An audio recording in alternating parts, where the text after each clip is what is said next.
গণহত্যা, গণগ্রেপ্তার, আমাদের বাসা থেকে হয়রানি, আমরা বাসায় থাকতে পারছি না, এগুলা কেন? উনি ইন্ডিয়ান র এনে কেন আমাদের গ্রেপ্তার করবে? তাকে রাইটস কে দিয়েছে? আমরা কেন কথা বলতে পারবো না? আমরা বাংলাদেশের নাগরিক না? বাংলাদেশ সম্পূর্ণ আপনি মানুষ, আমিও মানুষ, আপনিও বাংলা কথা বলেন, আমিও বাংলা কথা বলেন, তাহলে কেন ইন্ডিয়ান মানুষ হিন্দিতে এসে কথা বলে আমাদের গ্রেপ্তার করবে? এই জবাবদিহিতা হাসিনাকে করতে হবে এবং হাসিনা এবং তার দলের নেতাকর্মীর সাথে পদত্যাগ করতে হবে। এবং সেকেন্ড হচ্ছে, যে সকল ছাত্রীকে গ্রেপ্তার করা হয়েছে তাদের ছাড়তে হবে। এবং আরেকটি কথা, তিনি যে হত্যাকাণ্ড চালিয়েছে, গণহত্যা চালাচ্ছে, তার ক্ষমা সম্মুখে, সবার সম্মুখে এসে বলতে হবে, ক্ষমা চাইতে হবে।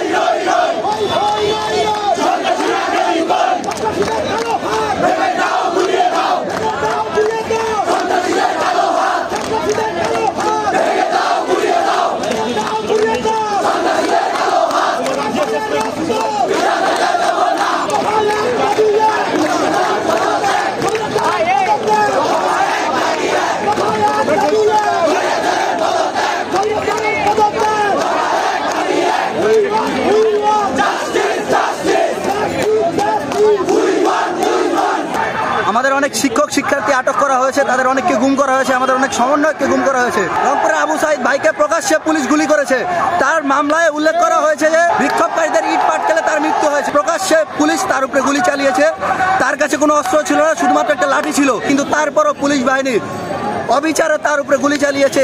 একটি গুলি মারার পর আরো কয়েকটি গুলি মেরেছে।